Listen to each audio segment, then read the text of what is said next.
Welcome to the first ever episode of the StackFleet podcast, where we will be sitting down with some of the fastest and most impactful stackers in the world and hearing what they have to say about sports stacking. Today, we will be having a chat with Will Allen about upcoming competitions, the 2025 World Championships, and more. We hope you enjoy. First question, what are your future competition plans? We obviously know that you competed 2 weekends ago at Wisconsin, so what are your future plans leading up to Worlds?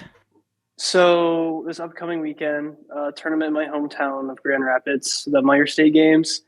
Doing that, I'm excited for that. It's only a few minutes from my house, so it's really convenient. And then I'm going to HOTlanta the weekend after, so I'm doing a bender. Haven't done that in a long time. I haven't done back-to-back tournaments in a long time. Kind of on a short hiatus after that, and I do plan on going to I forget what the competition is called, but Ty Forte is running a competition in Chicago area, and I'm heading there. And those are really the only feasible tournaments that I can make it to before Worlds, which is still very much a privilege to be able to go to 3. Awesome. Yeah. And then, so kind of adding on to that, do you have any particular goals for those competitions, or is it just kind of like get ready for Worlds, just throw it out there? I mean, it's no secret that I want a 4 in tournament, and honestly, that's my goal. I could fail all those tournaments. I could fail at Meyer, knock on wood, but get a 4, and my life would be complete. I wouldn't even think about anything else, right? So a 4 would be great, and I'm saying that as someone with a 529 cycle in tournament, which is, cycle's always been a struggle for me. I don't know what it is, but I have shown that I've gotten real close before to beating that by a significant margin. I've beat it in prelims like a whole bunch of times. So I'm really hoping that at these upcoming tournaments, maybe not a 4, I don't need a 4, but if I could get that down to a low 5.1 and especially something like a 5.0, that would be fantastic. Yeah. And then do you think there's anything that goes on on the mental side? Do you think there's just something that needs to click, or is it just you're waiting for it to happen? You'll know you'll have the perfect cycle when you upstack the 363. So much of your cycle is rooted in your 363 upstack because the positioning of the cups, if that's good, if you can have smooth transitions, that's what will get you that time. I'm confident. I know what a 4 feels like. I can get 4s each stacking session now. I'm really confident with that. And I guess there is a mental, every stacker takes years for them to, every stacker gets nervous. If you care about your times and you want to do well in a tournament, you're at least a little bit nervous, and it's stacker to stacker on how they handle that. I've had people ask me what do you do at the table? Do you have a ritual? And the answer is no. I don't clap my hands or have a breathing exercise or just some kind of mannerism where that helps calm me down. I really just go up there and I stack. The only thing I can think of is I don't really turn around to high five people, just because I like to get up there and get my attempts done. That's just the way I am. But yeah, it is a big mental thing to be able to get a good time in competition. It doesn't just happen. Yeah. Going back to it's all good. Going back to your prelims, I know you have a 5:07, I think, is your fastest time you've gotten in prelims. Do you wish prelims times counted as official records? Absolutely, and I don't think there's any reason why they shouldn't. Tournaments don't have thousands of people anymore. Worlds used to pull in 4 digits of people. That doesn't happen anymore. Prelims brought that number from 1,000, 1,200 people doing individuals to 10% of that, maybe, and I think that prelim should count. I think with the amount of money that people spend now and the sacrifices they make for work or for school to travel to these tournaments, prelim should absolutely count. And I know I just said that, prelims was meant to bring that number of stackers doing individuals down, and I'm saying this kind of selfishly, but the collegiate division, which at Meyer and HOTlanta and honestly probably Worlds is going to have one of the highest number of registrations for that division, or for all divisions, collegiate will. And if you're at somewhere like Worlds where you already have to qualify, why do you have to qualify for finals again? You should deserve an overall. I think that the format of letting 10 people go to the second round is good. That's like what cubing does. But if everyone could have a time count during prelims, and if they, let's say, don't make finals in 363, they can still have an overall going into finals and do good in 333 and cycle and bring their overall up and maybe podium. I think that prelims are extremely nerve-wracking for no reason, because there's no reason we should have to qualify for finals when, a lot of stackers at these tournaments are already Team USA members. And if they are never at a tournament, if they've never been to a tournament before, how discouraging would it be if you didn't make any finals? That has happened so many times. My very first tournament, Connorsville, had probably about 20 people in my division. I was 10 years old, and I fortunately made all finals, but there was friends I made there, people I met there who didn't make all finals, and it was their first tournament too. And I'm just like, dang, like if I was 10 years old and I went to a tournament and didn't make all finals, when, there's some divisions that do have all their competitors make finals, I would kind of think it's BS, and it would honestly be really discouraging. So to answer your question, yeah, prelims absolutely should count, and I don't think there's any reason why they shouldn't. That is a great take for sure. So now, like, do you have any predictions for Michigan and HOTlanta? Like, going back to that, since you're going. So, 363 relay world record is being broken. That's just going to happen. We're just all locked in. Like, we know what an 11 feels like. We've gotten so close for a decade now, right? It's the relay world record has been closer to an 11 than it has been to any other number, like 13, 14, whatever, for a decade now, for longer than I have been stacking, right? So it's really absurd that it hasn't gotten lowered, right? But that being said, relay is so nerve-wracking. Like, relay is just so nerve-wracking. Like, I typically go first. That's what I plan on doing at HOTlanta. Meyer games, I don't think I'm going first. But you know what? It just takes one perfect run. It just takes 4 363s with no fumbles and 4 smooth transitions, and you got it. If you have a fast enough team, then fast time is almost guaranteed if you just get a clean run. Other predictions, though, I think that, HOTlanta last year, I don't want to say it was a disappointment, but yeah, no, not disappointment. Scratch that. HOTlanta was... A lot of people bombed at HOTlanta last year. Top 3 overall, those actual overalls were slower than what they've been in previous years. And, that happens. A lot of stackers just had an off day, I guess. But I don't think that's going to be the case this year. I think a lot of people are really locked in for these upcoming tournaments. I think a lot of people are less afraid to just go for the gold rather than settling for a time that, wouldn't get them into SOC or wouldn't get them, high up in their division or wouldn't be a new best. So I don't have any specific predictions of names or times besides the relay, but I do think you're going to see a lot of PBs over the next few weekends. Yeah, and then absolutely. Are you able to share what the relay team is? For Michigan, I need to think. It's me, Dalton, Tyler, Josh Harry, and Peter. Wow. Except I don't think Peter is planning on stacking in the relay with us. He's just on the team. Oh, okay. And then for HOTlanta, it's I think I'm going to keep the HOTlanta one a secret. All right. Because there's going to be someone special there. That's exciting. Yeah. All right. So, oh wait, I just remembered something else. There was just a Facebook post earlier today about the HOTlanta venue. They had to switch it. Did you see that? I didn't see the post. I'm not really on the stacking Facebook. at all, but I did hear about that. And I mean, I'm disappointed because I think a new venue is really cool, and I think it being in the YMCA would be cool. It wouldn't get overheated super easily.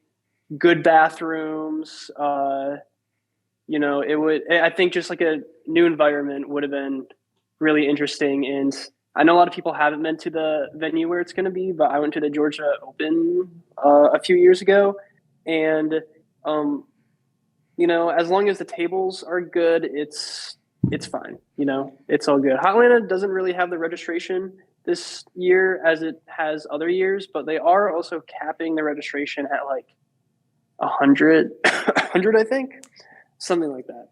Yeah. So, I mean, it's closer to where I'm staying, so that's a big plus. But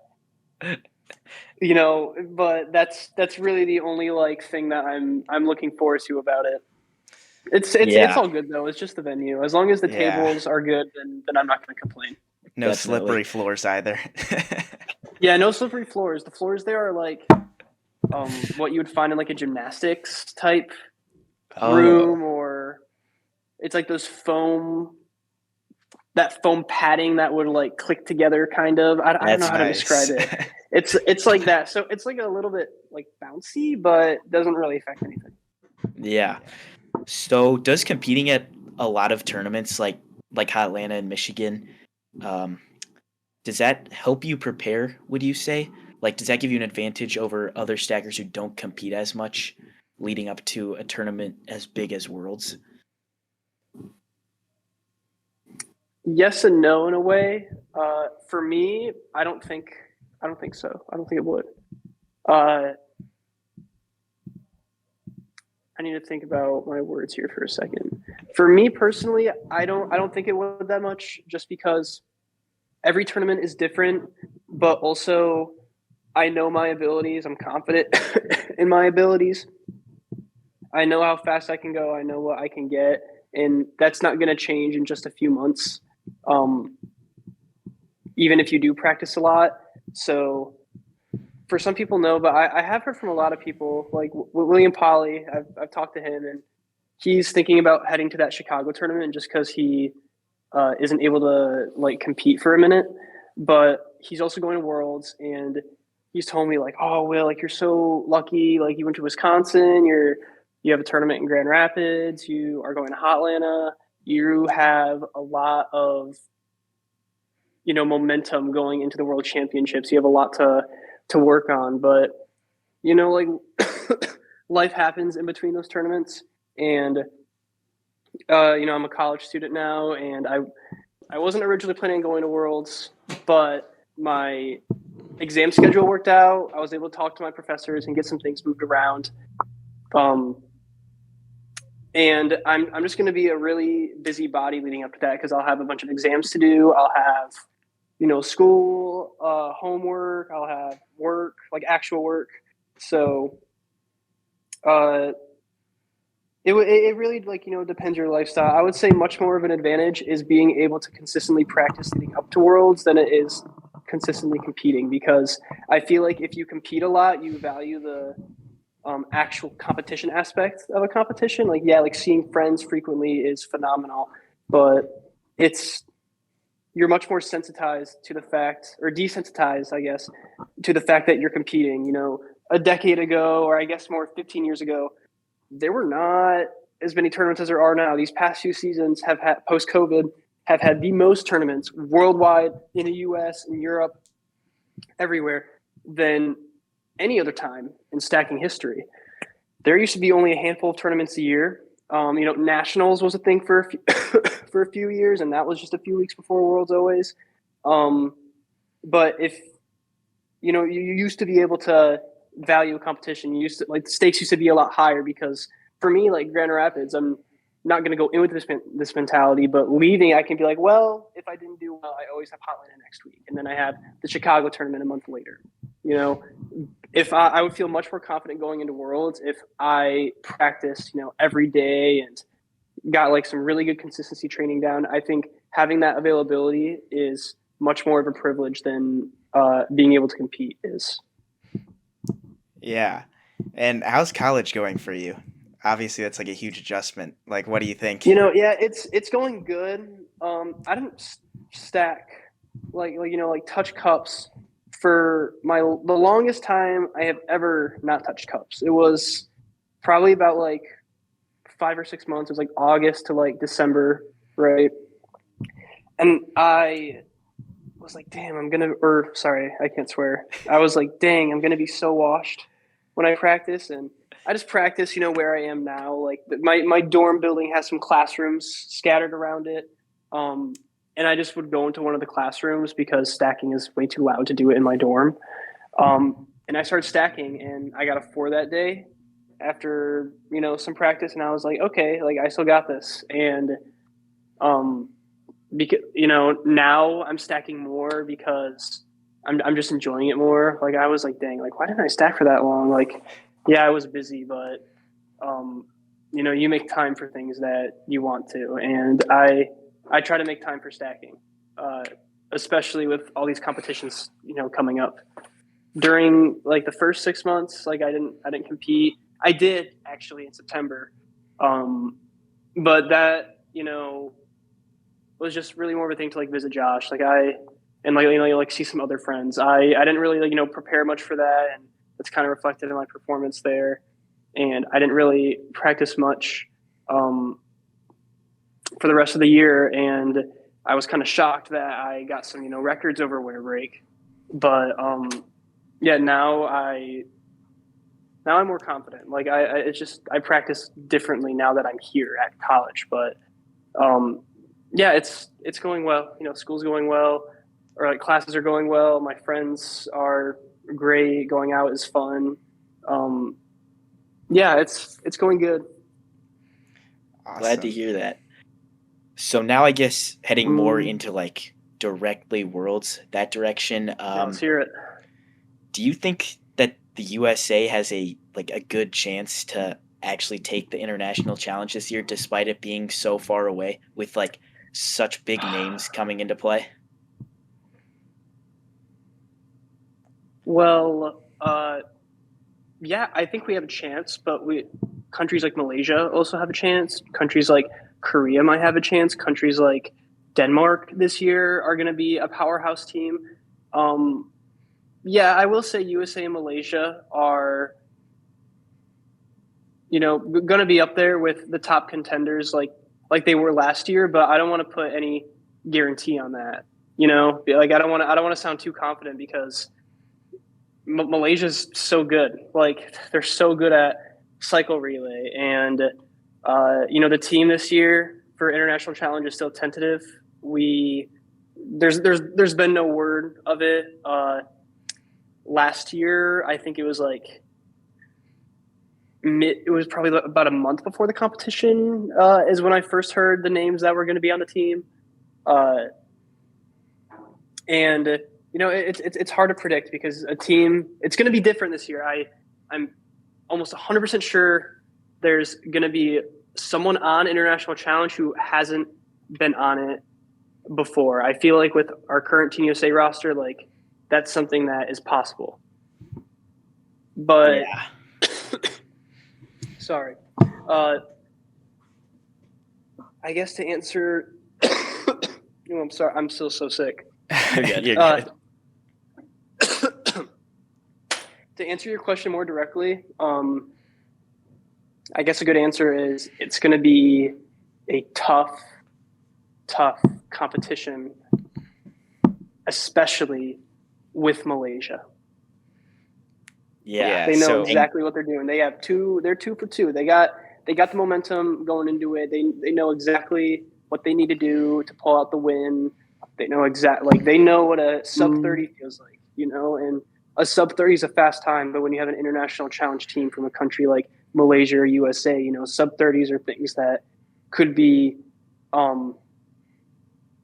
recycled. Sub 30s are things that you could practice and just get down and just shoot those out on demand, basically. And Malaysia seems to do that. I don't think they get as nervous as I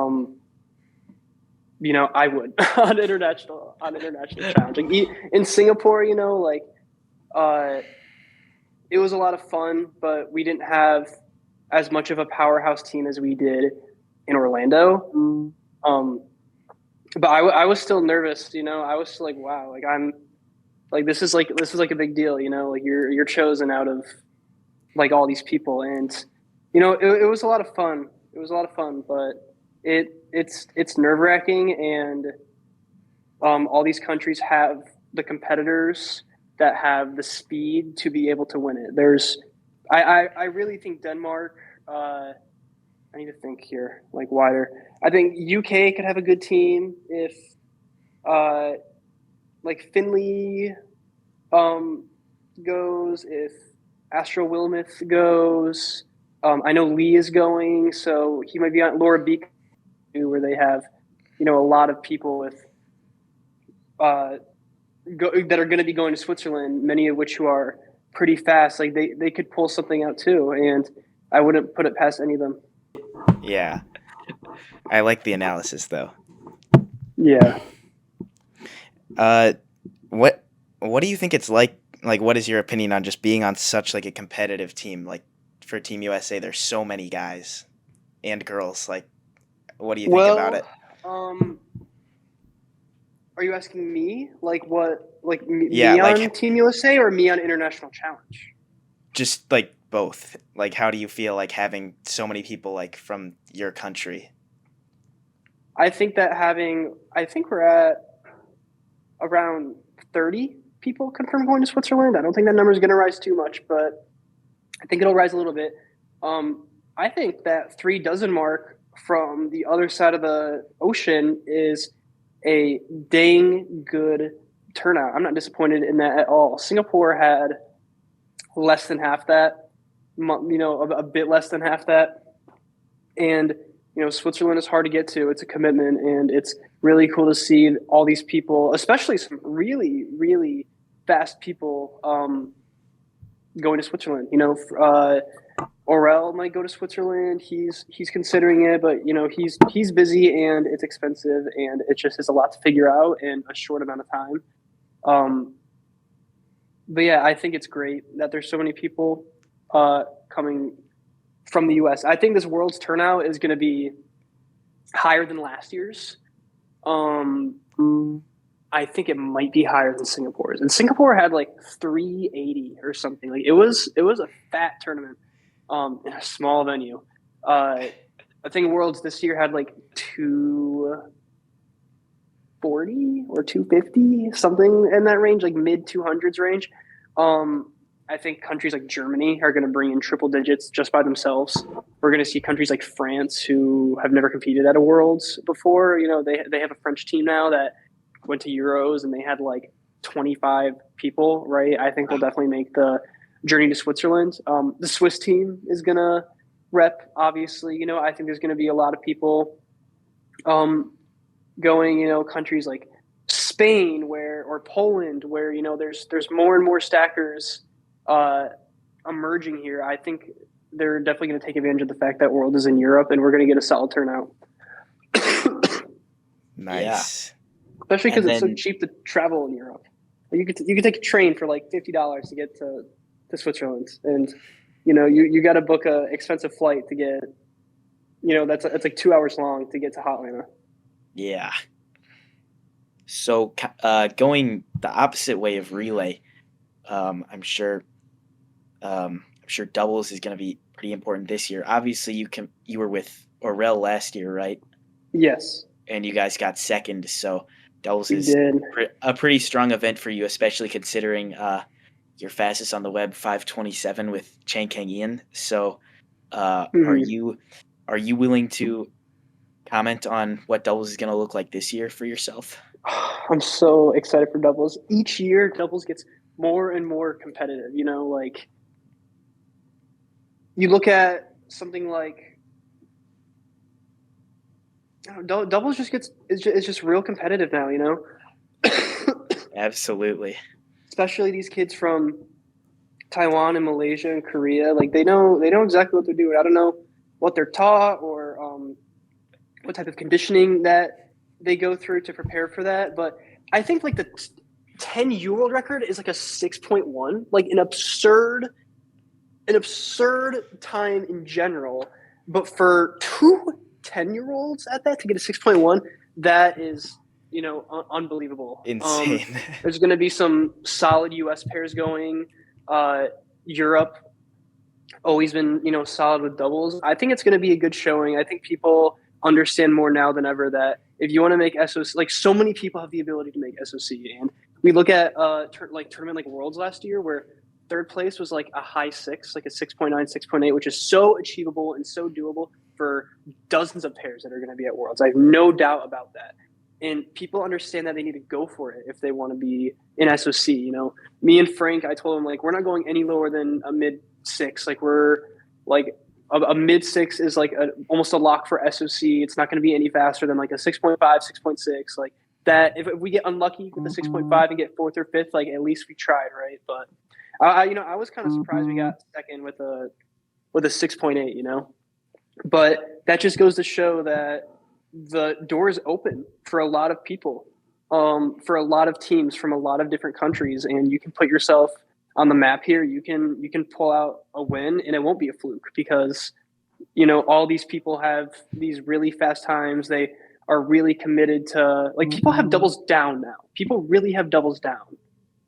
It used to be, sometimes you look at doubles and you're like, you guys are fighting each other. Like, you guys are just not in sync. You guys are in rhythm. Like, I hope this like makes sense, but it's a very like unsexy looking cycle. Like, you just see that and you're like, God, that was like a 13. And it's just like I know from my own personal experience, right? Like this past weekend, I got like a 14 in finals, right? Like, or the Wisconsin tournament, I got like a 14 in finals. Just not can relate for sure. Yeah, just not it. But yeah, I'm looking forward to it. I'm doing doubles with someone internationally for the first time ever, and I'm excited. And I am really looking forward to that. It's never what we expect to be in the top 3, and I hope it remains that way. I hope it's very competitive. I hope people just go for it, and because they know they can. That is very exciting. Okay, so obviously we're talking about like doubles times, like what you thought it was going to take to make SOC, and like right. Looking into this year, like, do you think just like in general you have like any predictions for what it's going to take in like individual and team events?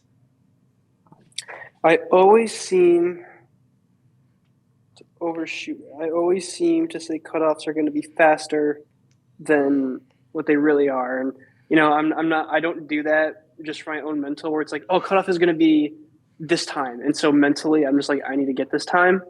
I just really, like, last year I believed cutoffs were going to be like 155, a low 1.9, like a 192, 193 in like a 5.4.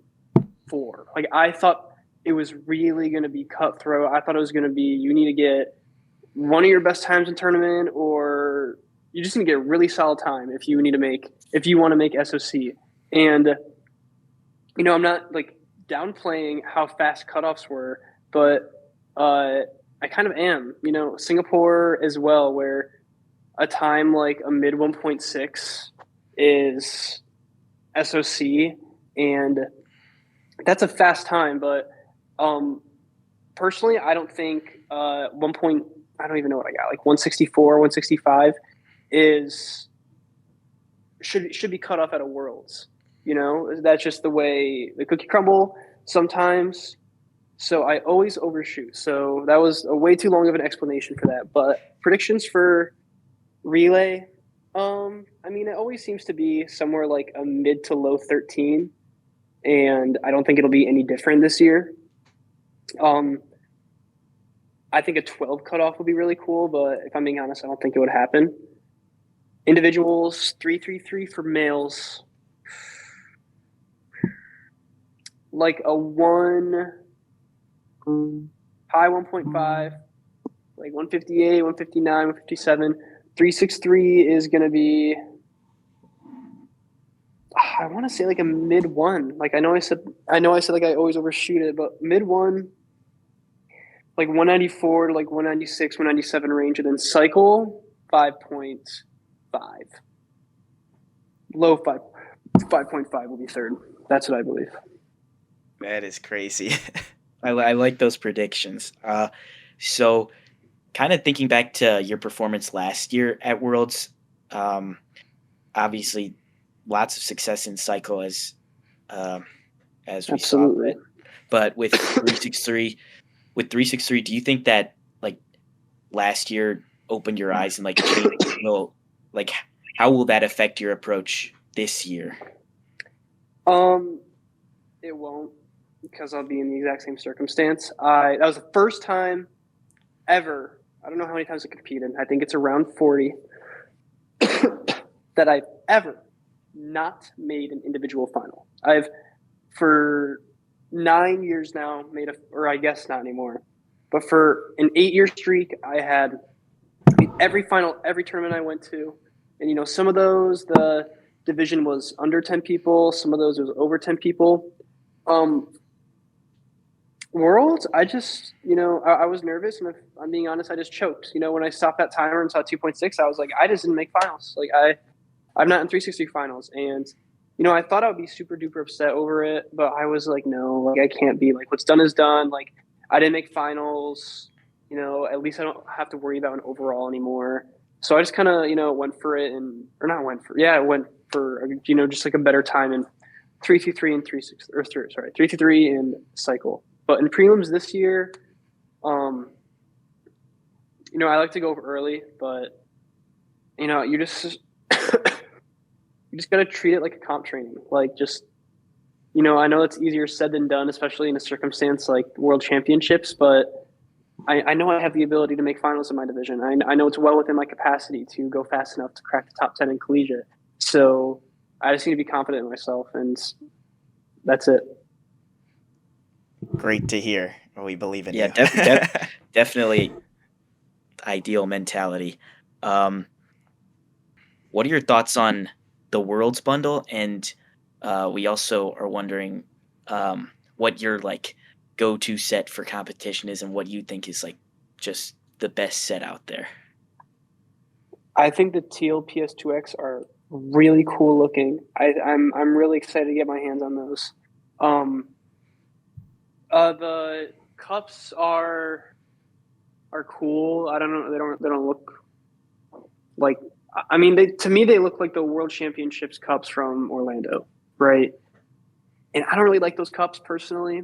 So I'm just anticipating that I'm not going to be a fan of these. I think the mat is cool. Obviously I'm going to get the bundle. Just for memorabilia reasons. But I'm really excited for those teals. I think that was a great call by Yannick to do those. I think a lot of people are going to be eager to get their hands on those. Yeah, they look really cool. Mm-hmm. So, and they're PS2X, which is even better. There's no front logo. Yeah. Here's another question, just about competition at Worlds. Do you think anyone can take down Chang Kang-in this year? Like nobody has seen him compete in quite a long time, and obviously Worlds last year wasn't exactly ideal for him. But yeah. To answer that question directly, I do think there are going to be multiple people competing who have the capacity to take down Ian. We saw that happen last year. Frank won Worlds, Orel won Worlds. Oh, it's a tongue twister. So to answer your question, yes, but do I think they will? Now, if you asked me that last year, I would have said, honestly, no. I would have said I think Ian's going to win it. But Ian is busy. He's living his best life over there in the UK at his university. Stacking isn't his focus. He's not competing. School is his focus. His social life is his focus, and that's great. And I think that he's gonna amp up practice as the tournament gets closer. But I don't think Ian is gonna hold himself to this standard that he did last year or the year before. I think that he recognizes that he doesn't have the time to practice. He doesn't have, the access to tournaments that he did in Malaysia. So, I don't think he's going to do bad. I wouldn't be shocked at all if he wins over absolutely anyone. I wouldn't be shocked if he has the fastest world championship performance ever because he's Ian. But compared to last year, I do think that there is a higher chance that Soten takes down Ian. That's a great take. But I think this might be the final question that I have here. Do you have any advice to other stackers attending Worlds that might like be dealing with a lot of pressure and like expecting big things? If you're at Worlds, if you're on your national team and you paid and you are at the tournament, that means you care about stacking. And if you care about stacking, you're nervous. Everyone there, every single person at the table in front of you while you're on deck, the person next to you, you see them go up. Everyone is just as nervous as you. Everyone is going through the exact same mental that you are. You know, I've been stacking for 9 years. So many people have been stacking for, oh my God, like 20 years now, right? That feeling doesn't go away because I do love stacking. You know, I still try to improve. I still try to push myself. So yeah, I do feel pressure at the table.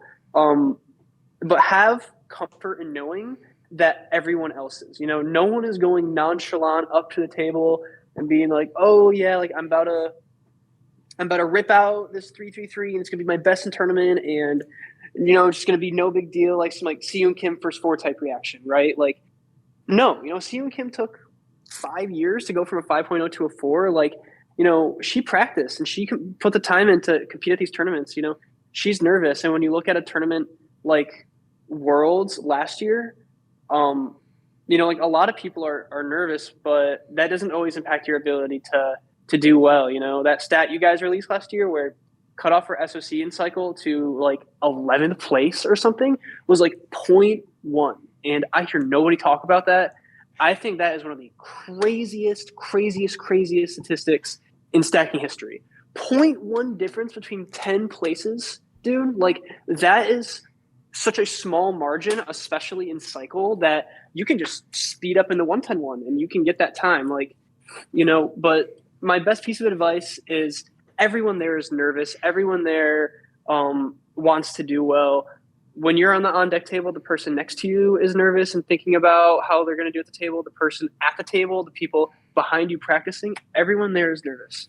So don't get all in your head about, oh my God, I'm so nervous. Oh my God, I'm so nervous. Like, that's fine. Like, that happens. Like, you care about stacking. That's why you're nervous. So just don't let it get to you. Just, you know, everyone there is in the same boat. Everyone there has that 30-minute finals round where their heart rate is elevated. So just, you know, just go up and do it. You know, you can't change anything after you're done. And if you fail an event, which, you know, it's better if you don't. If you fail an event, you don't have to worry about an overall anymore. So you can just go for it in 3-6-3 and cycle. That's my mentality, at least, which is, you know, not everyone's. But yeah, that's my advice. That's awesome. Perfect way to put it.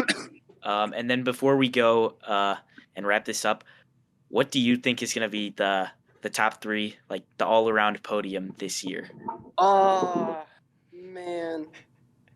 Well, I would love – well, so for girl, that's harder to predict because to my own, you know, fault and ignorance, I don't know a lot of the really fast the names of a lot of other really fast girls from Asia. Like, I know Sama Basal, I know Seung Kim, you know, I know Wu Jinyi, I know, you know, like a few of them, but I really should know more of the Taiwan girls or the Korean girls because Korea and Taiwan swept the podium for girls last year.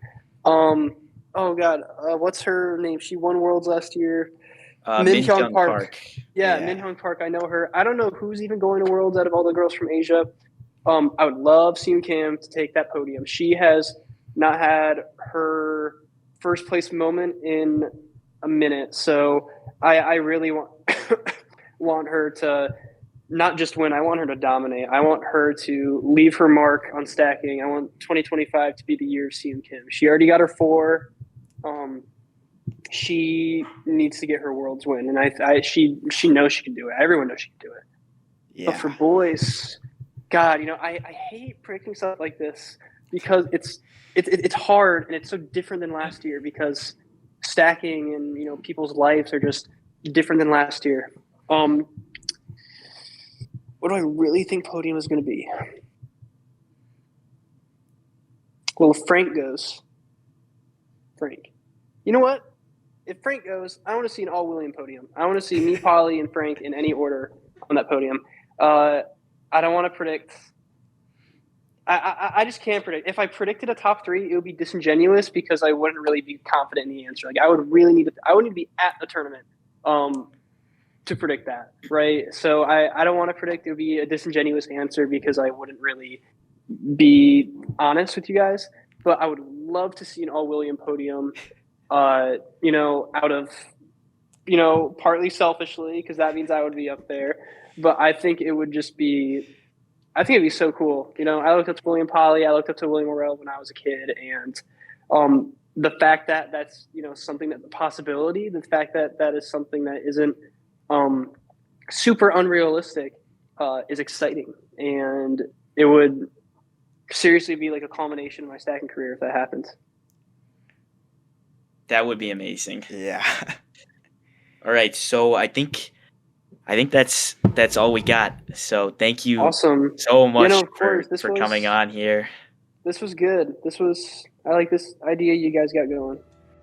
Thanks for watching. If you enjoyed, make sure to subscribe and turn on notifications so that you don't miss any new episodes, as new ones will be out every Thursday up until the day before Worlds. Again, huge thanks to Will for being available to chat and being our first guest. He's been a huge help to StackFleet as a whole recently, and we really appreciate him coming on here.